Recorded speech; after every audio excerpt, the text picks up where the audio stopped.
Welcome to Brussels, welcome to Edelman, and welcome to our Edelman EU Trust Barometer 2022 event. I am extremely pleased. I have a full room in front of me with real people. So we're finally out of the completely virtual world, turning now into a hybrid mode. And I'm very happy to have also a very hybrid event because part of my panel is physically here, part of my panel will join us online. And I know we also have a lot of people joining us online. Little housekeeping rules before we get going. The important part is I want to make the session as interactive as possible. So all of you are invited to join the debate at any given time. Just raise your hand, say who you are, ask your question. For those who join us online, the process is a little bit more difficult, but it's manageable, I promise. You need to go to slido.com and enter in the code hashtag 969069 and put your question forward. It will pop up on our little screen down here, and we will try to integrate it in our discussion as soon as it is possible for us. I'm also very pleased that this Trust Barometer, which we now have been compiling for over 22 years, and this iteration of the EU Trust Barometer is coming at a very crucial time. We just saw that trust prevailed in France, the trust in democracy, the less democratic and democratic distrust did not succeed. But that doesn't mean we're out of the difficult phase. We have an unprecedented series of disruptions in front of us and behind us. So there still is an ongoing climate crisis. There is a war in front of European borders. We still have economic effects that are quite severe, and we just went through, and we all know that, especially now that we have an audience here in the room again, through COVID, which was also a very unpleasant phase. All of these challenges also threaten the stability of our democratic systems. And I truly, profoundly believe that without trust, democracy cannot evolve, cannot move forward, and cannot really deliver what the citizens expect of democracies. So therefore, it's a little bit like if you want to change something, if you want to take democracy into the next phase, you need to convince people to trust you on that project. It's very much if somebody says, hey, I know over there is a great city, I can take you to it in my car, and you trust that person, you probably say, hey, that's a cool idea, I want to go on that journey with you, and I want to have fun in that place. If that's a very untrustworthy guy, you probably say, I'd rather go alone, please. I'd stay where I am. So if democracies have trust, and the leaders in democracies have the trust of the citizens, things can change and evolve and move to the better. If distrust prevails, things are stagnant. And without further ado, I'm not the expert on our Trust Barometer, but we have one who will join us online. My dear colleague, Antoine Harary, he is the COO of our Data and Intelligence unit, DXI, and I can say he is a trust veteran. He has been doing this for over 15 years, and I'm quite happy to introduce him now. He will guide you through the presentation, and then we will enter into our panel debate and hopefully get a lot of questions from the audience and online and in the analog world here with us. Antoine, the floor is yours. We have a technical issue, and we might switch to the panel debate. We wait for Antoine to connect. Okay. So now we're back in the good old world of live broadcasting, where technical things tend to go wrong. So maybe I'm going to steal a little bit from Antoine's presentation that I know, and we can start with my former colleague, I could say here, Olaf Steenfadt, who is the director of Reporters Without Borders. And also, I have been a journalist in my former life. You have also been a journalist, and we both know how the industry has evolved. And now you're really trying to fix some things. And maybe, Olaf, you can tell us a little bit what Reporters Without Borders is doing to make media more trusted, because at this point in time, media is the most distrusted of the pillars that we know. Okay, but let's answer the question first and then move to Antoine. Yes, thank you very much. I guess if you have a trust issue, and that seems to be the case for journalism without any doubt, I think, or we believe, any fix starts with humility. In other words, a deep look into the mirror, which is not always easy, maybe definitely not for journalists. And this is where the Journalism Trust Initiative, which we've launched last year, begins with. To do a thorough self-assessment, a structured infrastructure which we provide to do this, and really run your editorial management systems past a checklist to detect certain gaps and flaws and really have a better understanding where you might optimize your processes. So it's like a TÜV check, a technical check for your processes internally. Exactly. It's a structured approach to fixing flaws in editorial processes. And then, of course, that's not enough, because the second step would be transparency, to actually disclose and publish your self-assessment and allow audiences and other stakeholders a better understanding how your newsroom functions, how correction policies works, who owns the newsroom, what your revenue model looks like. And the Journalism Trust Initiative provides a platform which we have built to not only run the self-assessment, but also to publish it in a structured way. And even more, because the JTI, the Journalism Trust Initiative, is built on an ISO-type official standard. Okay. You can also get certified against this standard document and have your self-assessment independently audited and checked. And this is also what kind of we've learned from other industries where really trust is enhanced and built. That's amazing. And I honestly think that is the perfect lead-in also to the results that we will see now, because we will see media is in dire need of something like that. I'm trying it again. Antoine, the floor is yours, I hope.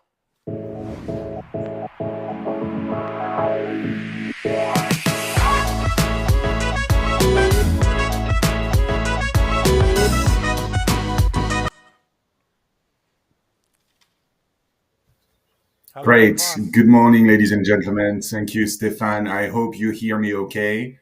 I had a little bit of technical issues. After all, it's 2022. But we're all learning, and I'm very excited to be here to present to you and share with you some of the findings of our Edelman Trust Barometer, and especially the perspective from the European Union.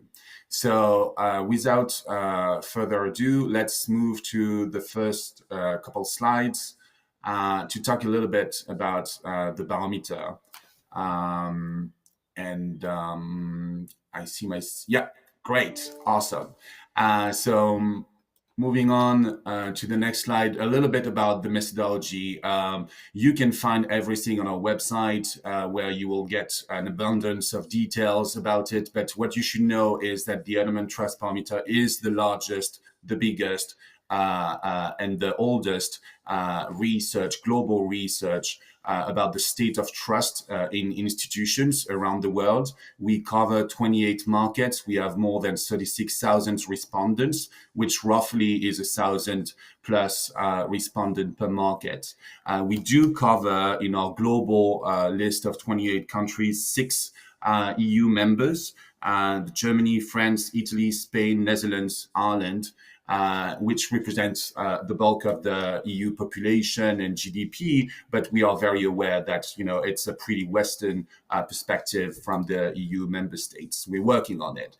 And you will see this in a lot of the results that I'm sharing is actually an aggregate of this 6 market contrast to the global results.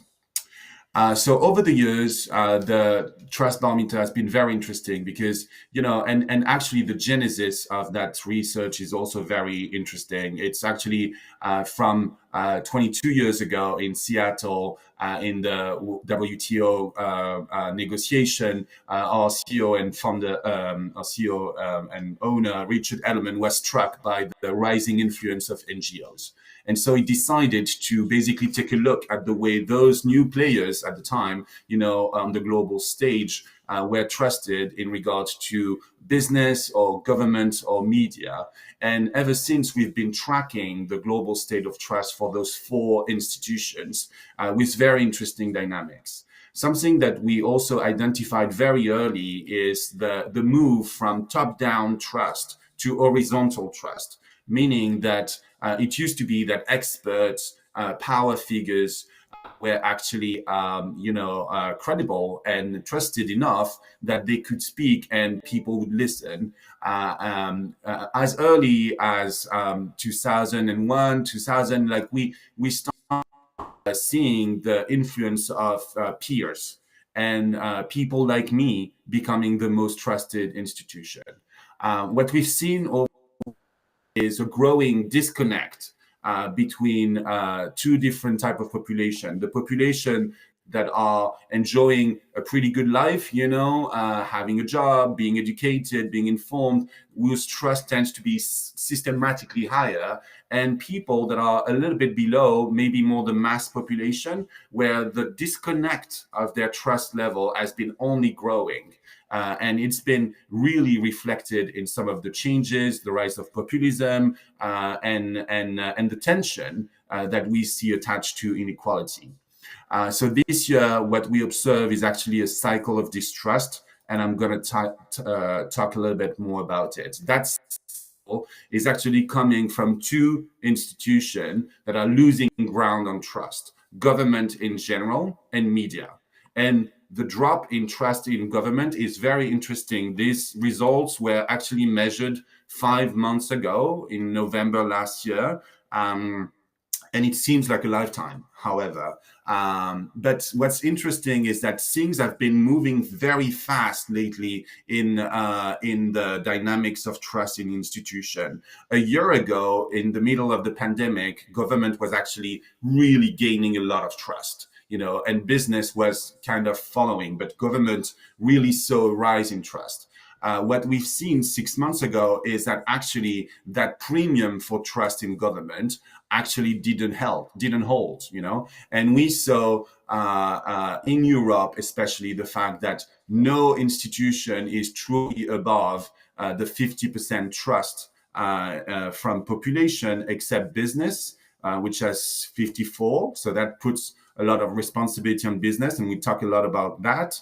NGOs are 51, but government and media actually are below 50% trust and are trending down. Again, I want you to think about that -4 point in government as also a result of the rising trust that we saw during the pandemic in government, because people look for protection, turn to government to deal with this massive issue. But actually, what our research is showing is that they also disappointed to a large degree in their response, including in Europe. So speaking of the EU as an institution, what's interesting is that it's been about 6 years that we ask people the degree to which they trust the EU, the UN, WHO, and what we see is a remarkable stability. And we ask this all around the world. And what we see is that we saw a remarkable stability in trusting the EU at 53% of the global population trusting the EU to do what is right. Interestingly enough, this is very stable, but this is also below the UN at 60% and below WHO at 65%, which, in spite of some of the challenges that we've all know, remains at a pretty high trust standard. When you look at this chart, it's actually very interesting. We could spend more time on this, but you will see that the countries that tend to be in a high trust territory are the emerging economies, where everything is more trusted because there is this dynamic of progress. So that's why you see that, technically speaking, 75%, 70% of Indian, Indonesian respondents tell us, yeah, we trust the EU. When you look at the result in Germany or in France, and that's actually much lower. Interestingly enough, a little bit of a raise in the UK at low level for trust in the EU. So that's, I think, quite interesting. And the lowest level of trust in the EU as an institution is actually measured in Russia. You'll see that the US is actually not far above. So I think that's quite telling for our agenda of rebuilding trust in the institution, not only inside the EU, but also outside with strategic countries. Okay, so why people don't trust government and media. The first insight is people feel that government and media are in majority dividing force, meaning that they are not doing their job in unifying society at a time where it's critical to do that. And you'll see that there's way more people saying that government and media are actually dividing society as opposed to, and a slightly premium for unifying force on business and NGOs. It means that, the net credibility for business and NGOs in their ability to unify and reunify society is actually on the shoulders of business and NGOs. So that's also very important to put in the context of the massive, lack of trust of media. And other sources. What you see on this slide is actually the fact that traditional media, so your newspaper, your TV channels that have been established in the EU, actually get 57% trust. It's also above 50% for what we're calling the search engines.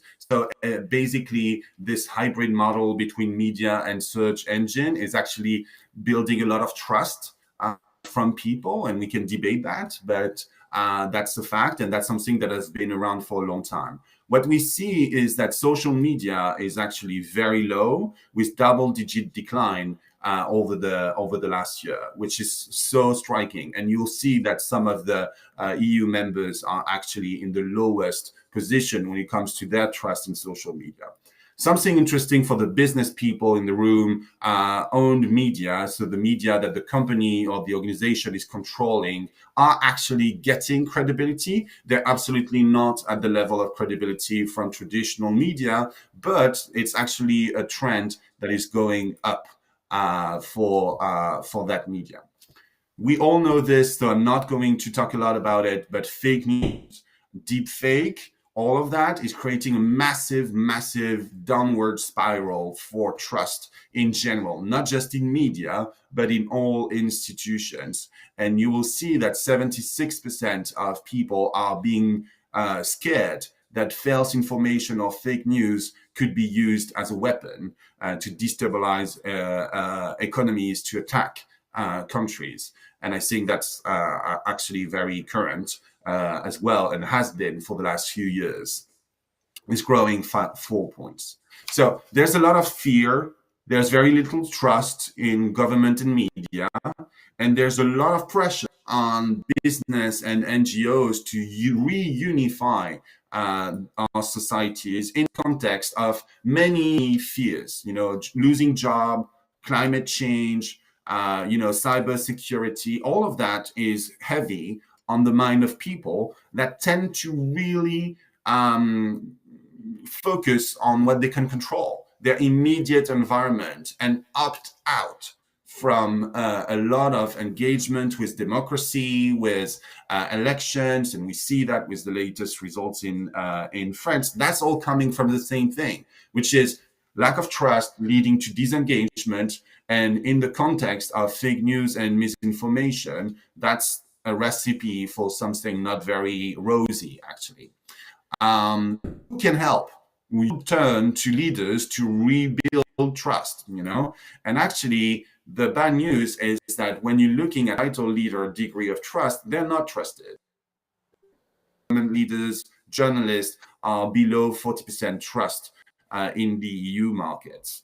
Actually, where you see a lot of trust, and I think that's a very good thing, is scientists, national health authorities. So we can say whatever we want, but the pandemic actually probably built a little bit more trust in those institutions or those people. What's fascinating is this emphasis on my co-workers in a context, especially in Europe, where traditional ways of building a society have been challenged from religion, from unions, from associations. The working place is actually a community that is becoming more and more important. And what we actually ask people who they trust, their employer, when they're lucky enough to be employed, obviously, is the most trusted institution around the world. 74% of people say, I trust the company I'm working for to do what is right. That gives tremendous responsibility for business around the world to actually play a part in rebuilding trust, because they are the only one that can actually do that, along with other people, not in isolation. They have to do this in a context that is really uphill, in the sense that people believe that they're actively being lied to, both by journalists, reporters, good country government leaders, business leaders. So it's really, challenging. I actually want to call out the fact that people say that business leaders, as in the CEOs that they see on TV, not as their own CEO or their own business leaders for their own company if they are part of one. So speeding up here, I spoke about it, but one of the most dramatic, finding over the last few years from the Trust Barometer is what we're calling the trust inequality. The fact that when you're looking at people that are in high income territory, and by the way, we're not talking, the crazy rich here. We're talking people that are in the top 25% of income level, which is not massively high in most European economies. People that are, below. The gap between their aggregated trust in institutions, so the four institutions that I'm talking about, media, government, business, NGOs, has never been higher. It's actually 18 points. And you see it's trending in the wrong direction, in the sense that gap is actually growing. In 2021, you saw that we were on the back of a positive trend where low-income respondents were actually regaining a little bit of trust, and that dropped when actually the steady progress of trust for the high-income population has not stopped. It's continuing. And as a result, that gap is really widening to the proportion that you see on the right, where this is actually at the all-time high in many of the countries. So this is a challenge for policymakers, but that's also a challenge for business people. People are in a place of default mistrust. We have to know that, and I think we experience this every day, and that's part of the context. So what do we do, and how can maybe democracies help?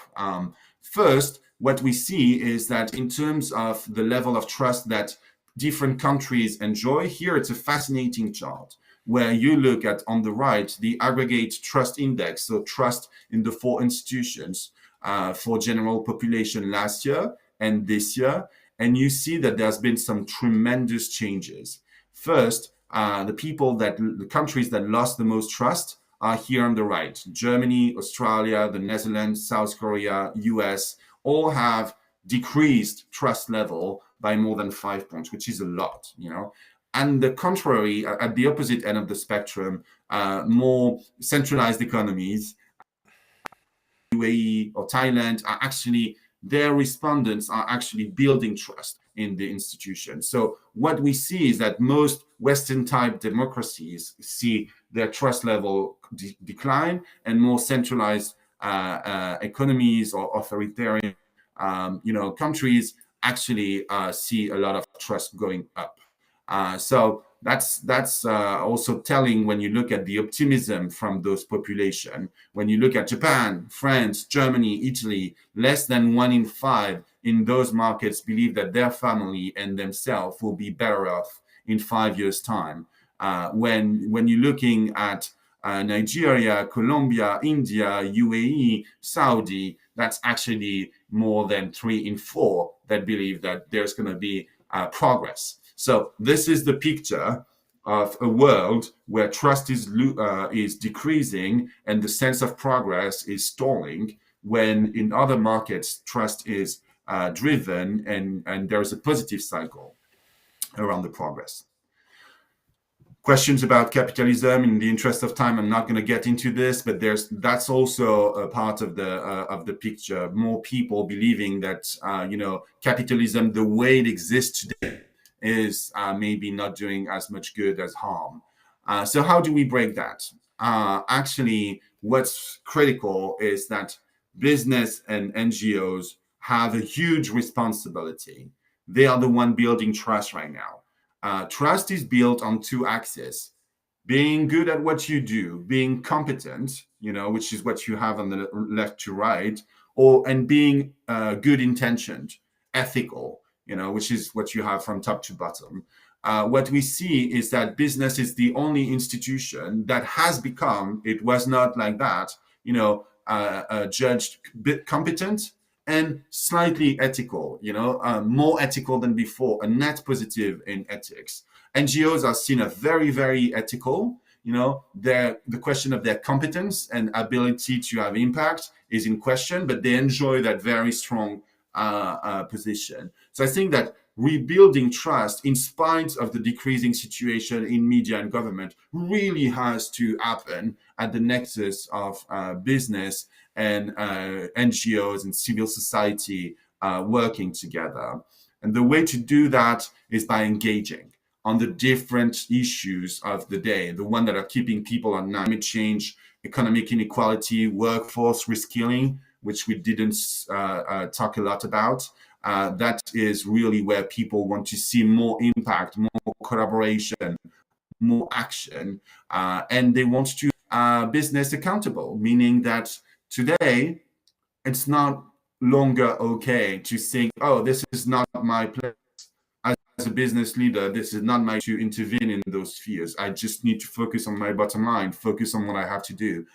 Actually, it is your place. And if you don't do it, people will not invest in your companies. People will not advocate. And we have an array of data points showing this. And more importantly, those data points are only getting higher and higher every year.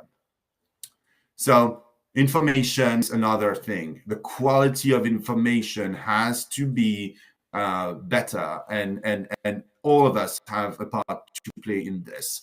And what we see really, when people are very well informed, where information hygiene, they trust much more. Whatever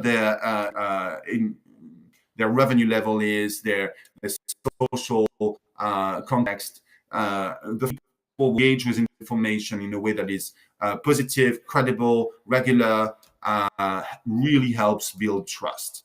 So that's something that all of us need to do, and actually something that business, NGOs, governments, media all have a selfish interest in, because when business is seen as providing information quality, they are incredibly more trusted. Same for NGOs. So this is really a big part of how we restore trust as a collective, as society, is how we really demonstrate that business is taking on that role and putting their competence in service of progress. This is where leaders need to focus on long-term perspective and really be obsessed by quality of information. So with this, I'm apologizing for the technical issues. I hope you enjoyed this. And Stefan, I hand over to you. Thank you very much. Thank you, Antoine. That was really a tour de force through the findings. The actual report is quite substantially longer, and I encourage you to download it. It's available on our website after the event. I also want to repeat briefly that whenever you want to tweet something about this event, please use the hashtag Trust Barometer. And for those who want to join us online, I'm going to repeat it one more time. For our online audience, please use the hashtag 969069 on slido.com to submit your questions. And now, as we are moving into our panel debate, we already started it out quite early. I think we can continue this, but we are going to be joined by two more people. At least I hope that... Welcome. Thank you so much. I'm very happy. We had a little technical glitch in the beginning with the presentation, but now I'm very happy to see you on screen. We are joined by Karin Svensson, Chief Sustainability Officer at Volvo Group. And Karin has a unique perspective because now she is responsible for a role that, as we know, wasn't even existent in a lot of companies probably a decade or two ago. And secondly, she came to that position from her prior role as the Senior Vice President of Public Affairs. So Karin has a unique perspective on both the challenges of sustainability for corporations and how to communicate with politics. And we're going to go into that in more detail later.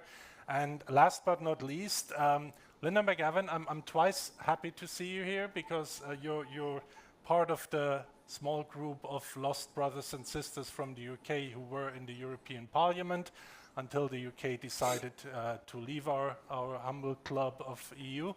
But you now still serve the general public in your new role as Executive Vice President for the European Climate Foundation. And I believe you will be excellently placed to tell us more about the challenges of the political domain getting things done, because that seems to be an issue, at least that is what the barometer tells us, and also from your new role, telling us how you can communicate, let's say, a challenge like climate change to all the different stakeholders, and including the NGO world. But we started the panel discussion early on with Olaf, and I want to tap into one, because in the last slide we saw that information quality actually is really crucial. And disinformation is probably the biggest threat to that. And maybe, Olaf, you can tell us a little bit more about, is there a way that the JTI can prevent fake news and disinformation campaigns? Well, definitely it cannot solve every problem, I guess, but I talked a little bit about the look into the mirror, the self-assessment and transparency, and that's a point I guess every publisher and editor-in-chief in serial will get and say, yeah, that's kind of a nice to have, but in fact, I'm positively affect my bottom line. And how would my investment in ethics and quality journalism actually pay off? And this is where the Journalism Trust Initiative tries to build a logic of incentives and benefits. And very practically, it means to turn the self-assessment technical. It does. But it actually means that we all know algorithms determining search ranks and the social media feed we see on our mobile phones is pretty much determined by engagement. And this is driving the exact opposite of quality journalism usually. And to change this logic, we need a positive list, a data channel that indicates to not only human beings, but also to algorithms, where a source of information adheres or complies with certain professional standards. And this then translates into more visibility, discoverability, reach, and ultimately revenues. By the way, not only by search and social media, but maybe even more importantly by programmatic advertising, which needs a digital, machine-readable, real-time data signal, but also from other stakeholders like donors, for example, when it comes to grant making. So this is more or less the actual outcome of the Journalism Trust Initiative, and which we believe could be kind of a game changer. That is really interesting because it infringes in the business model of a lot of the social media companies who thrive on conflict and discourse, because that creates interaction. Karin, I want to turn to you now in the light of the reality that you operate in the business environment, the private sector, which is generally, well, we just saw it, you're doing really good. You're doing the right thing, which is great. On the other hand, you also are a member of a sector that is currently particularly challenged because we have the climate challenge in front of you. We have a technology transition coming towards you, and for that we need innovation. And as we know, any kind of disinformation thrives best when there is uncertainty, and innovation always brings a certain level of uncertainty with it. So we saw it with the vaccines during the COVID time. There was something new, a new solution, and the first thing that happened, that people were scaremongering, creating dissent, etc. Do you have that as part of your strategy when you look into the things that you want to do, how you communicate them? I think one thing we try to work a lot with is transparency. We want to make sure that we are transparent in everything we do, and that in itself will build confidence. We have worked quite a lot, and since years back we are trying to be transparent with our targets, with our roadmaps, but also how we can follow up. And as you are saying, innovation is part of the solution for us, different kind of technical solutions. And of course, we have to be clear on the fact that we don't know everything. But what we can be clear on, and we think is important to build trust, that is that we can tell everyone what we think we need to do in order to, for example, the climate issues, and that we are clear on what we think are the way forward. So we have to be, we have to say what we think, what we know and what we don't know, and work with that. So transparency, and I think that goes also very much back to what you said, that's the look in the mirror and making sure people understand, truly understand that you're not hiding something, and therefore trust can be built. Linda, I like particularly... And I think that... Sorry, Karin, go ahead. No, and I just wanted to come back to the fact when we talked about public affairs before, and I think that's also very important in that we can share our roadmaps, because if we are to be successful, we also need the support and the cooperation of governments and other partners. And we cannot be successful unless we can share the same roadmap going forward. Then we can debate whether we show for fuel cells or battery electric vehicles or whatever. But still, we need to be open with what we think are the way forward in order for us to be able to cooperate and to have partnerships, which we think are crucial in order to solve the big societal challenges that we have ahead of us. Absolutely. And I think, Linda, that is the perfect role for you now to say, because you're operating exactly in that tension field between what a company like Volvo, for example, needs to do in order to reach certain climate goals, and how to translate, but also that the economic realities of the automotive sector into the government realm. So maybe you can share some insights in what works well and what doesn't work so well, and how this distrust makes life a little bit more difficult at our time. Well, I think striking figures that came out from the presentation by Antoine for me was the one when he said that we're in default mistrust mode. That 59% of people, instinctively don't believe what they see.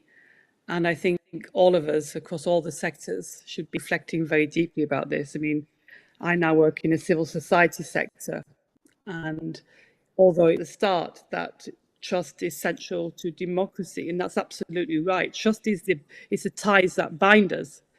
And during that pandemic, when you think about the pandemic, think about the day. I remember the day when Britain locked down, the UK locked down, and what minister on TV. And although I'm no fan of the Prime Minister, certainly less of a fan even now than I was then. Watching that announcement, you will lock down, you will stay at home, sitting with my family at home, really hoping to trust him, to want him, and our medical services. We needed to trust each other. Without the trust, we relied on each other to keep each other safe. But what we've got in reality, then we see today your barometer is that media and government are the least trusted, and the trust is going down. But in a way, it's not surprising, is it? Because unfortunately, in the last 20 years or so, they are more inclined to use building distrust as part of a strategy. If you look at the populism, governments dividing people deliberately, media, there's always been media with different tendencies, but now there's actually a policy to bend facts, to build distrust, culture wars. These are strategies that are being used to divide society, and I think that's we need to deeply reflect about the that the disastrous effect of that, spreading division in our societies. And there's many other things to say about, right. Yeah, but I think, thank you very much, and I think the point you're making about the lure of populism, it's the same lure for social media creating more revenue. The lure of populism in politics is to create quick votes. They don't have to be sustainable, but in the end, it's deteriorating the trust basis. I want to take the opportunity to, because we have some questions also from our online audience, and one actually fits quite well, and maybe Karin, I'll probably direct that to you. It says, business is currently quite trusted, but business also was part of some of the biggest crises in Europe. Why do people forget so fast? I would have an answer for that, but I think as someone coming from the automotive sector who just went through a trust crisis with the emission scandal, which I know that was a more German one. As a German national, I'm painfully aware of that. But maybe you can shed some light on how that impacted you, how you regained trust, and what you did with this experience. I think we can come back to the fact that I talked about before. I think there are things. One thing is that we have increased transparency, as I talked about before. The other thing is that we have worked quite a lot with not only talk, but also put some behind the words. So we are presenting more and more proof points showing that we are not, and that is coming back to a little bit what Antoine said about we have to be good at do, and we have to be ethical about what we do. So it's many of our proof points, and I can come back to those, show that we are actually walking the talk when it comes to, for example, climate, but also other areas. And the third point I wanted to make is that we are, as automotive manufacturers, also taking responsibility for a larger part of the value chain than only our own part. But if I go back a little bit to the proof points, we have talked quite a lot about the climate change, but we can now see that things are happening. We are, for example, rolling out electric trucks all over Europe. We have a complete fleet of electric trucks that can cover actually as much as 50% of the transport in Europe. We are also seeing things happening in the US. We took the largest order ever, on single order on electric trucks for Maersk just a month ago, with over 100 electric trucks. We are also working together within the supply chain. For example, last year we presented the first ever vehicle built of fossil-free steel together with SSAB. And when it comes to taking responsibility, not only for our own part of the value chain, but also beyond that, we are, for example, members of something called the First Movers Coalition. That is that we are utilizing our own purchasing power to make sure that the change is happening. So we have promised to buy a certain fossil-free steel. We have also promised in our own transport logistics change, we will buy a certain number of electric transports. So I think we are trying not only to talk, but to walk the talk and to put actions behind. And I think that is one way for the automotive industry as a whole to build more trust going forward. Thank you so much. Linda, as someone representing civil society to a certain degree, do you feel that is really going in that direction? Just as a little challenge. Yeah, I do think things have changed in the business world. If I think about when I was in politics, about climate policy, for example, I worked on climate policy before the Copenhagen summit, and we had, people deliberately tried to, we were arguing about whether climate change. We spent a lot of time on that. That moment's now past in Europe anyway. We have very few climate deniers left in politics, and then companies were, the car industry. I worked on the emissions for the cars, and it was one of the most difficult political files I worked on because the can't accept it, was arguing that they couldn't bring electric vehicles forward, blah, blah, blah. And now I think we are seeing a change, and we're seeing business actually putting pressure on governments now, and particularly on governments who are not sympathetic towards acting on climate. That's a change for me. That is a change, a good change. Of course, we have to go faster, and the appalling, war in Ukraine is making that need to swing even more important. We have to go faster now than we expected to do. And I think we have to be partners to do that. And we have to trust each other across government, civil society, and business, and really work together to deliver, because actually delivering the fossil transition to a greener economy is actually going to be part of our defense of our democracy. And I think that link is being very strongly felt at the moment, and defending, our way of life as democracies. Yeah. And we cannot rely on these, people on malign forces to deliver the fuels we need for our economy. I saw Antoine wanted to come in on this. Antoine? Yes, I just want to say that this is a very important point, an excellent point. Society, consumers, voters, civil society in general can apply on business and government, because to be trusted is basically a projection in the future. It means that if I trust you, I'm accepting a degree of unknown. I don't really know. If I actually know for sure that you're going to do what you say you're going to do, I don't need to trust you. That's why contracts that are 1,000 pages long are for, But trust is magical because it makes everything when you have this expectation that the object of your trust is going to do what they say they're going to do. And one of the way to make sure you have that is to basically manage what would happen if they don't. And what do they have to lose if they don't? And so activism, pressure is mounting, which is a good, because it makes the risk of not doing what is right higher. And so that can be a little bit of a positive cycle, making sure that people understand that if business is not delivering on what they say, or government or anybody, frankly, there will be consequences, economics, all sorts of reputation, and part of how we get back. It's making sure that people really understand that it's not in to deceive people, And today they're not so sure about it because they feel that anybody get away with everything. If we prove that it's not right, we rebuild trust.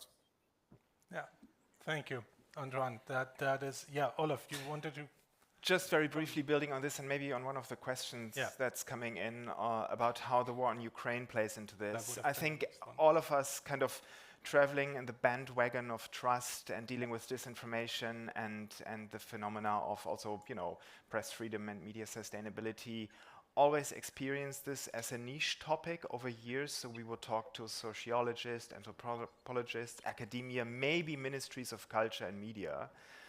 And then suddenly with COVID, it became a question of life and death, literally. And now with the Ukraine war, it's really literally moving from a fringe topic to becoming an issue of national and regional security. So suddenly we talk to intelligence services, ministries of defense, really looking at this topic much more thoroughly, and not even to talk about climate change, which probably in terms of existential threats will be even more to come. And this is, I think, where really, and this is also what we are working on, the question of regulation comes into play, and the role of politics.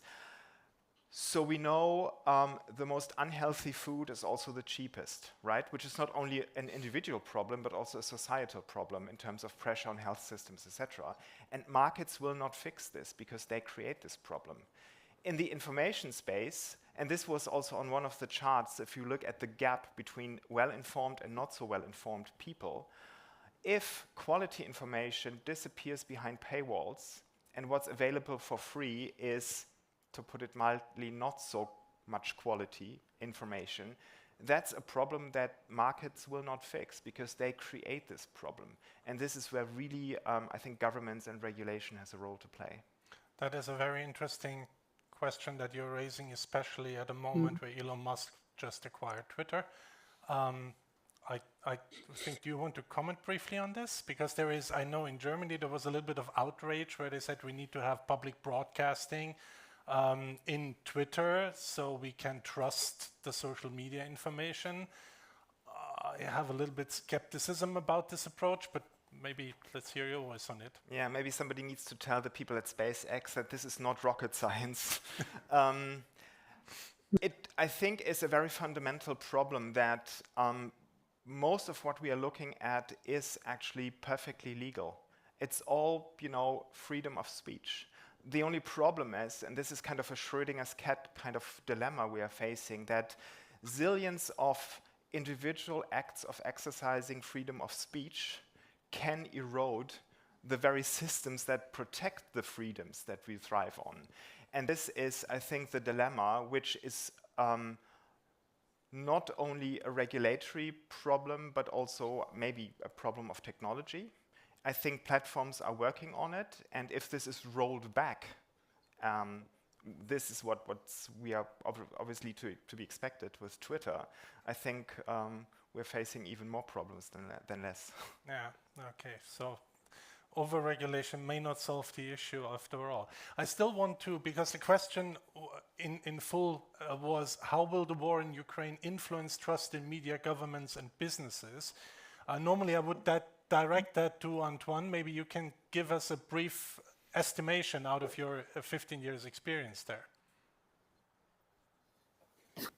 Yeah, so obviously I don't have a crystal ball, but we do have early indication and experience, as you said. Look, in a crisis situation, maybe a financial crisis, health crisis, you know, you want to trust someone. It's a natural instinct to trust, you know. So especially when you're scared. So people will probably default in trusting government, especially because it's a regalien topic, meaning really a state matter or stakes. So I think it could be another boost in trust in government.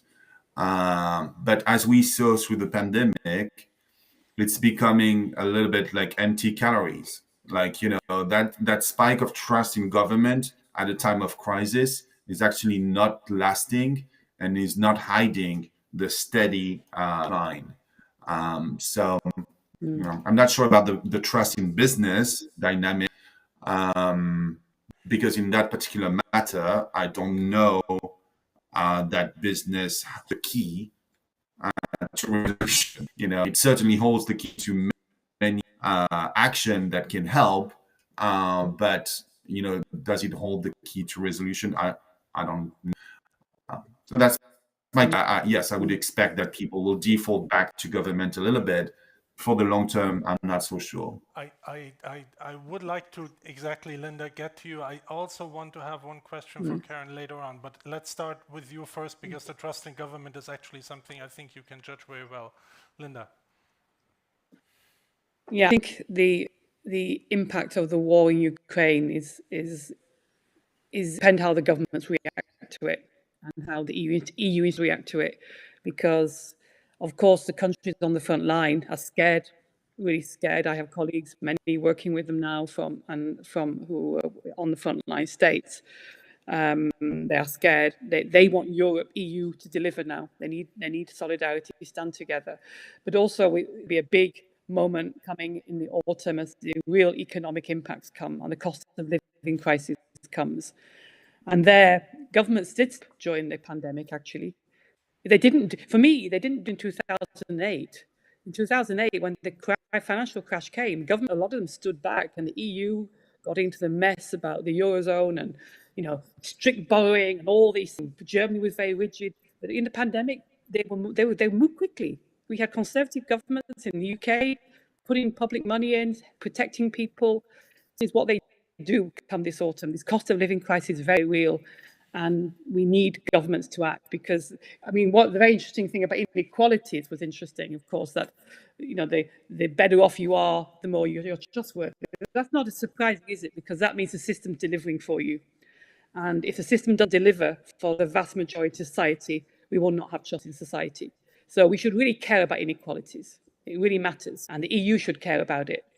And we should think about the policies we pursue. And, you know, the EU is set up as a kind of social model. You know, market, Jacques Delors, the market, and has to deliver for the people. Delivering We have to benefits get for that. all. We lost our way, I think, for a number of years in the noughties, in the 2000s. We have to get to that. Yeah. I very much like your focus on you actually need to deliver, because that ties in with one of the questions down here that say basically the real problem is that those in power seem to make a lot of promises to get elected and then fail to deliver on the promises. So that's less a question than a statement in this case, but it is essentially the thing, and that's also why I think business has been doing quite well, because it's not only words. In business, it's very often then tangible action that you can see. And with that, I would like to move over to Karin again, because we saw that one of the things that really work well, where there is a high level of trust, is actually my employer. So it is your immediate environment that you operate 8 hours or more or less in every day, where you have a lot of trust in the information. And do you think it is used enough as a tool internally to also go beyond the normal internal information? I don't know how much your internal publications, for example, pick up societal issues in order to talk about them. So I know internal communications has a history, but it seems to be a very solid tool for information and building trust. But how is it handled at Volvo? Yeah, I was thinking also about this when Antoine spoke, that if we take the example of COVID, we felt we had a role to play as a company, actually supporting society or government or authorities, in that sense that we used our internal channels as a megaphone, you could say, for the messages coming from the Swedish government or from the French government, that we should follow the recommendation and guidelines and all that. So in that sense, we know that a lot of people are linked to what our CEO says, and that our employees look at the internal communication, and we therefore thought we could use that trust in us in then broadcasting the messages from the government, not inventing our own rules for COVID, for example, if we take that as an example. Perfect. So it does work. We see it in the results. It creates trust. It is generally good. Maybe with a process, it can be even certified to be proper. So there is even more trust in it. But I also want to turn to the audience here in the room, because I've been neglecting you a little bit. If there are any questions, please always feel free to raise your hand. Yeah, I have one gentleman back here. We have a microphone coming to you, I hope.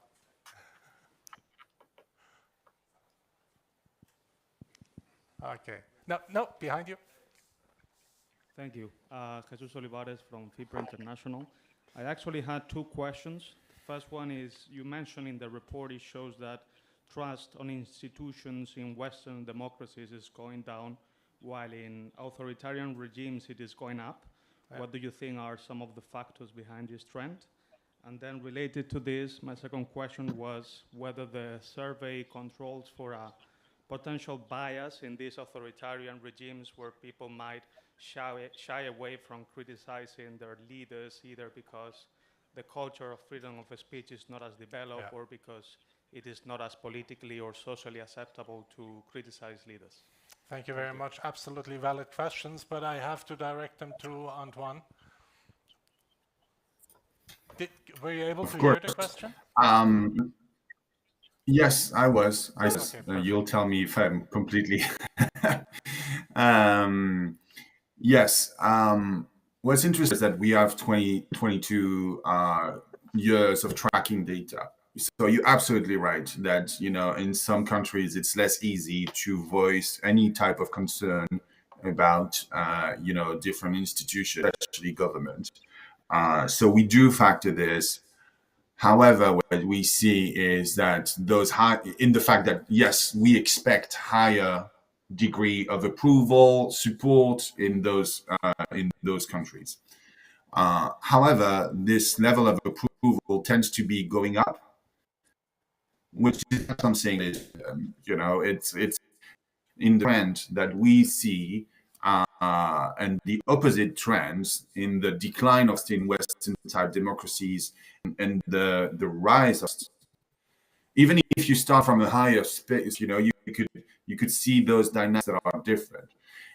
The on being centrally managed, on being authoritarian, is a very important one. Like I said, trust is about conviction that you're going to be able to get things done.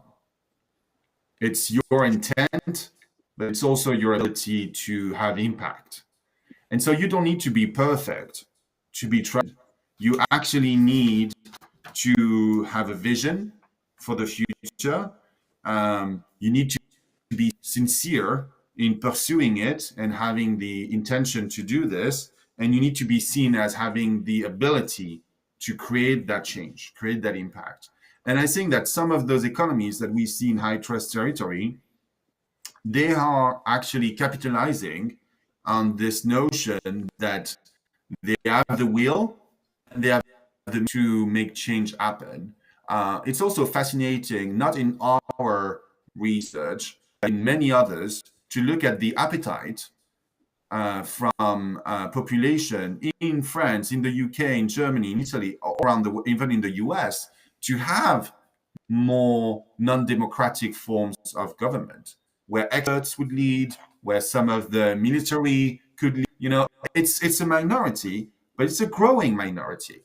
You know, and that's also explaining part of the success of populist candidates, is because they are seen as, okay, party's over, you know, it's going, now we're going to get to business. And people are trading off some very essential parts of democracy for this notion that, you know, there is a will and the ability to impact, including by authoritarian moves. Scary.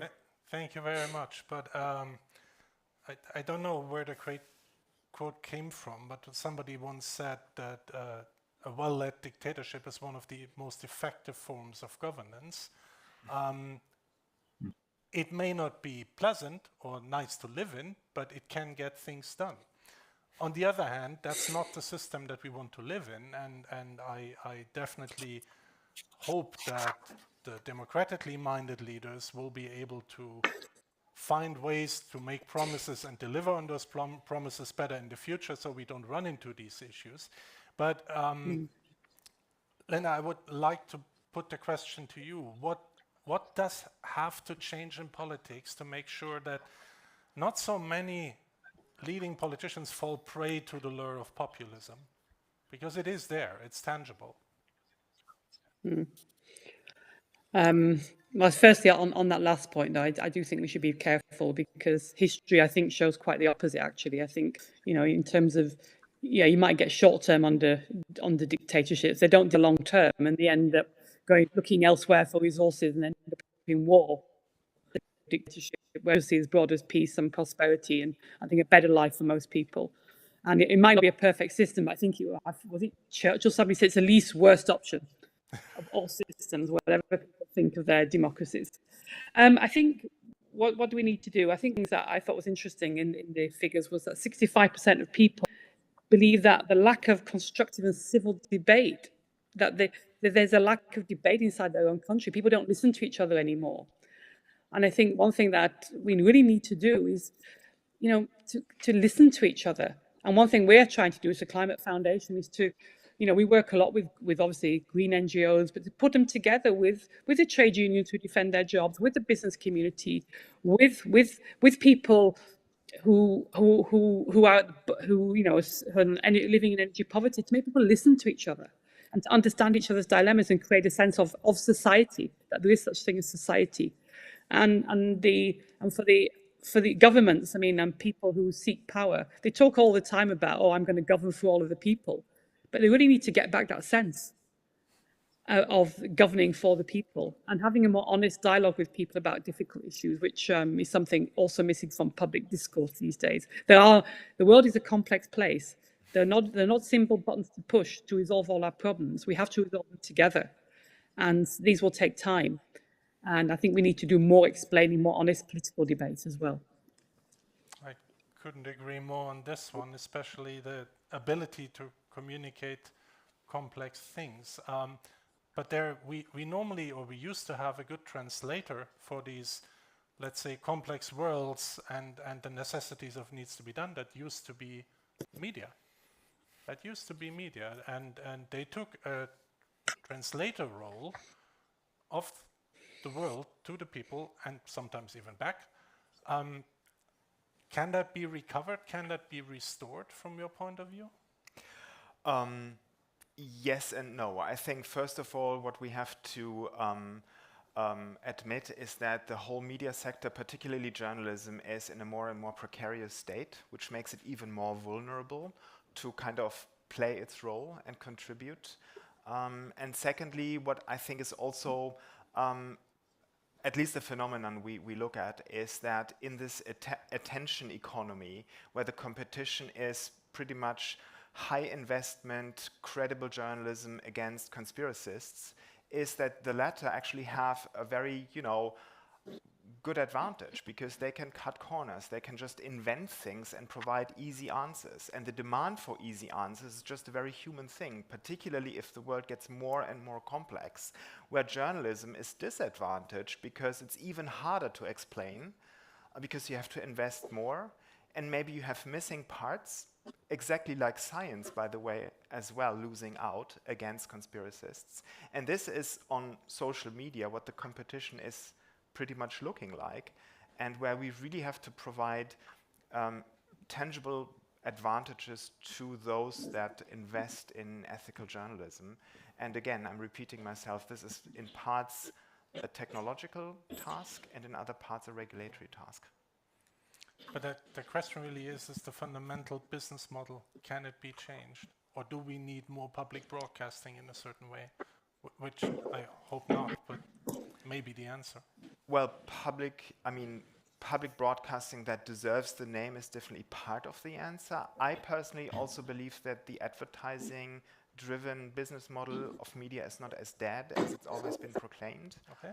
I mean, we hear and listen to, believe it or not, the advertising sector, which is a quite new and virgin conversation between an organization like Reporters Without Borders and the advertisers. But they tell us that they estimate themselves that an amount to the tune of $50 billion of ad spend per year is lost due to ad fraud and mistargeting. And let's be honest, this is not only an economic loss, but this is money that is monetizing bad actors. And just imagine if we can redirect only a fraction of this amount towards trustworthy sources, which is pretty much a question of infrastructure and algorithmic signals, but we believe it can be done. That is fascinating, because that model would be good for the business world, because they know that advertising is landing and their communications is landing where it should land. Would be good for society, because information would be credible again, and good for, of course, also the media sector, because it would have a business model again. So I really hope this will go forward. It will find the support of legislators as well. And by the way, also for the trust in brands, because I mean, brand safety is about, making sure that your latest Volvo is not popping up next to child porn and hate. Yeah. And this needs, real-time live, indicators to direct advertising towards spaces that are deserving it. So we need better mechanisms. That was very nice. Thank you very much to my panelists online. It was really a pleasure having you. Thank you for getting over the little bumps of the technicalities of it. Really appreciated it. I hope we will be able to continue the conversation at a later stage. I also want to thank you all here in the room for taking the dare of being in a real room with a lot of people and doing that with Edelman. That was great. Thank you so much for that. Thank you, Olaf, for sharing all the insights. Most welcome. I learned a lot today. The main thing that I take away is that if you really want to build trust, you need to communicate well. You need to make sure that you deliver on your promises, and ideally, you listen to those who criticize you, because you may get some ideas of what you need to change. With that, I'll let you out into the wilds of Brussels. I hope you will enjoy a very nice sunny day here. There are not too many, so make the best of it. And thank you very much for being with us today. Thank you also to the online audience.